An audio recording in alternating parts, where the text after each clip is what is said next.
Joining me live is Shadow Housing Minister, Shadow Minister for the NDIS as well, Michael Sukkar. Thanks so much for your time. Can I get your reaction to Donald Trump's victory, and does that give you more hope going into next year's election? Well, good morning, Andrew. It was obviously a very resounding victory. We heard a lot about a lot of the political issues in America in the lead up to the election and being a divided country. It seems to me, as an outsider looking in, that they're not as divided as many were suggesting. Donald Trump quite resoundingly won the popular vote, the Electoral College.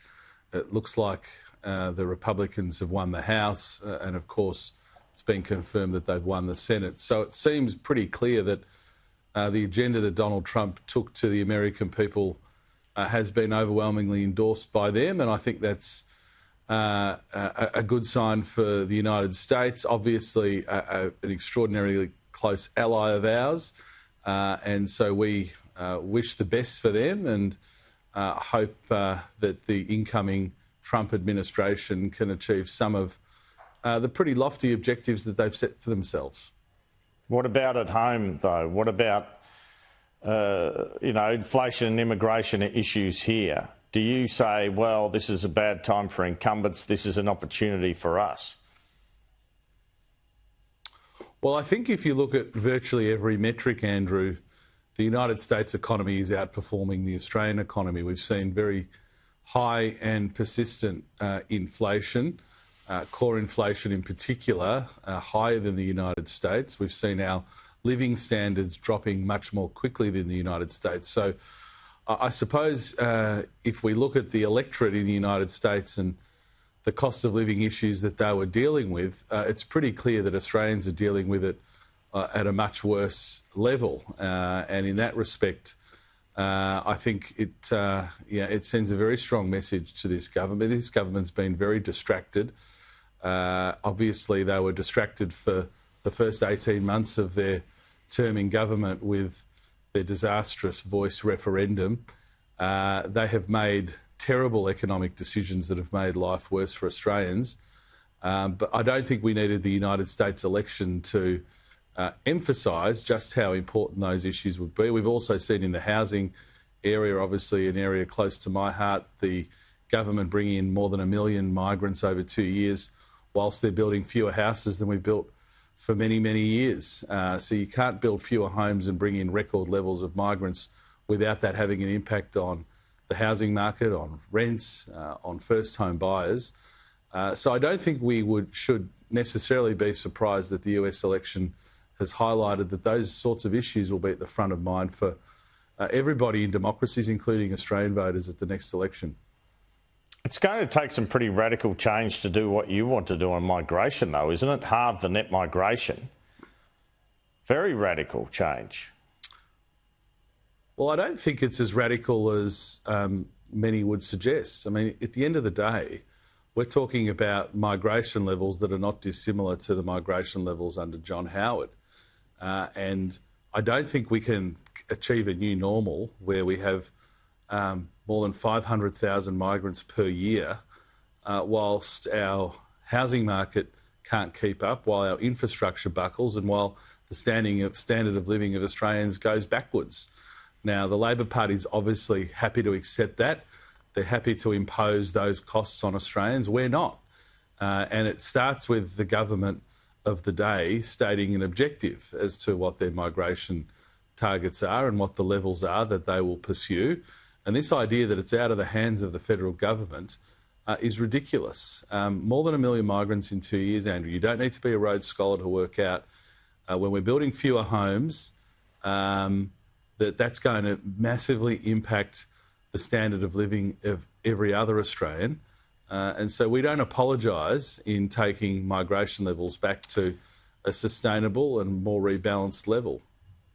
All right, they're getting net migration down towards the early 300s a year now, but we have an ageing population. We don't have enough workers in construction, and Scott Morrison sent a lot of the young workers home during the time of the pandemic, and then we didn't take anyone for 2 years. So are these all factors in terms of why a higher level of net migration has been required.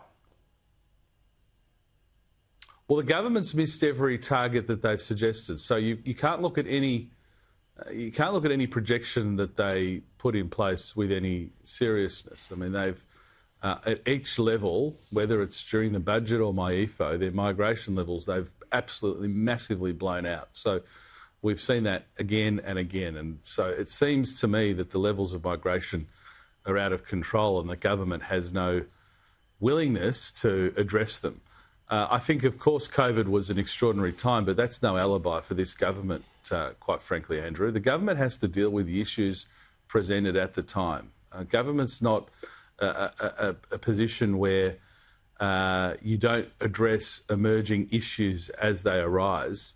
Every government has to do that. And here, the government's more than entitled to argue that more than 1 million migrants in 2 years, when we're building around 300,000 homes, they're willing to argue that that's acceptable. We argue it's not. We argue that that pushes up rents. We've seen rents up by 25% since this government's been in power. We've seen fewer homes being built. We see fewer homes being approved. We see fewer home completions. We see fewer first home buyers. On every single metric, housing in this country has disastrously gone backwards. And at the same time, the government's bringing in record levels of new migrants. So they're entitled to make the argument as to why those settings are correct. We'll argue that they're wrong and that we should reduce migration to a more sustainable level.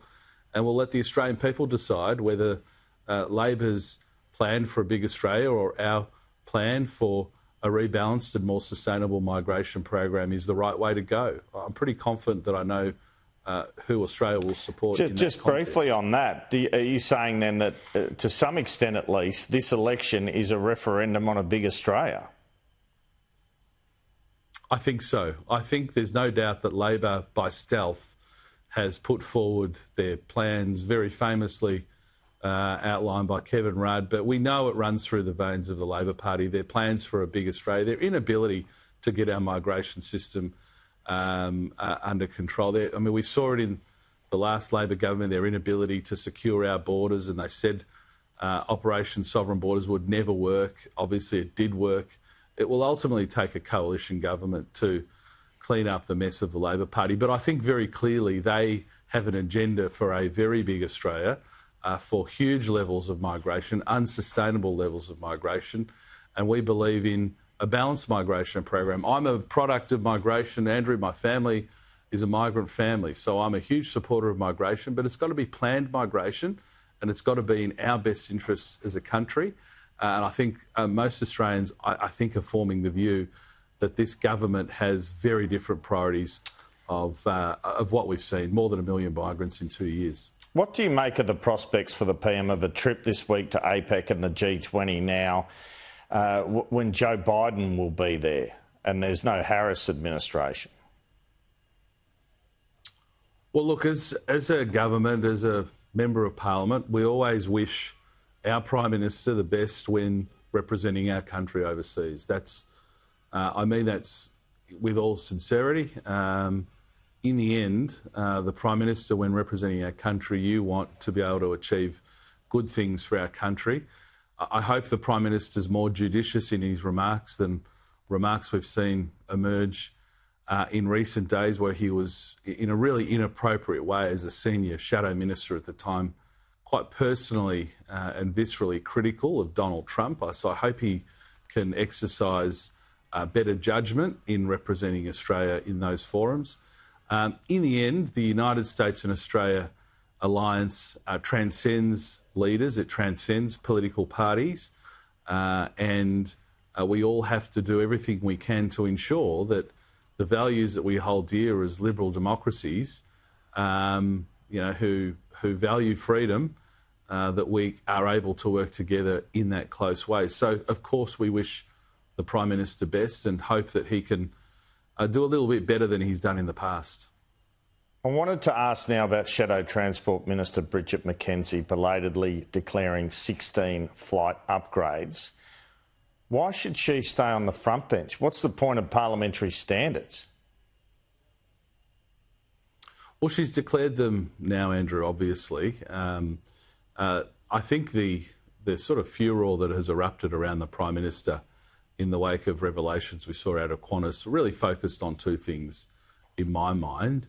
They focused on ministers, in his case, the Transport Minister, soliciting upgrades, actively soliciting upgrades, asking for upgrades, asking for favours, should we say, of Qantas. Well, what's the evidence? What's the evidence of that? What's the evidence of that? Other than a line in an unsourced line in a book. But that was the allegation. I think you and I can agree that that's what set off this furor. So that was the first point. Secondly, it was what set off this furor was the fact that it was the minister who had responsibility for Qantas for whom he was soliciting those upgrades directly from. That he was the person who was making decisions in relation to their industry, in relation to their business, and in relation to a number of aspects or the regulatory environment that impacted the business for whom he was asking those favours. So I think those are the two sort of key characteristics. But of course, you've got to declare any of these sorts of upgrades. I think, as the Health Minister just said in the interview before me, more often than not, these occur through no request. You're just upgraded, and the right thing to do is to declare them. Bridget's done that now. She apologised for the oversight, but she was never the minister who had responsibility for Qantas. Yeah, but Michael Sukkar, she's shadow transport. She's shadow transport. How do you forget to declare 16 flight upgrades, and how do you then get away with it? How does anyone forget to declare 16 flight upgrades? Has she got amnesia or something? Well, I mean, it was clearly an oversight, and she's rectified that now. She wrote to the airlines and asked for a full accounting. I mean, the truth is, Andrew, when you're catching hundreds and hundreds of flights, these things can happen, but it's not acceptable. And she's fixed the oversight, and she's declared them.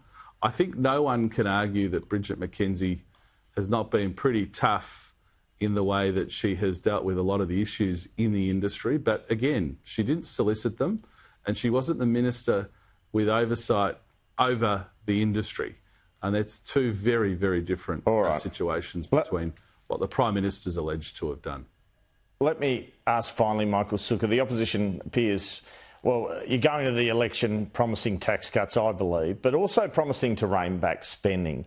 Is one of those areas in which you will do that the NDIS? Are you planning further cuts, further tightening of the NDIS? Is that a policy you'll look to take to the election? Well, look, we'll outline in good time before the election the full suite of policies we'll take. I think it is fair to say that if you look at what the government has done, that there has been a lot of very sloppy spending that has kept inflation high, which has kept interest rates high. But we'll in a holistic way, Andrew, make very clear to Australians what our plan is to get the economy, get Australia back on track, to put downward pressure on inflation, which will in turn put downward pressure on interest rates, because that's the key thing that's really killing Australian families at the moment. Labor seems to be fiddling while Rome burns. We'll have a very persuasive set of policies to take to the election and to put in front of Australian people, including ensuring that government spending is appropriate. Michael Sukkar, thanks so much for your time. Thank you, Andrew.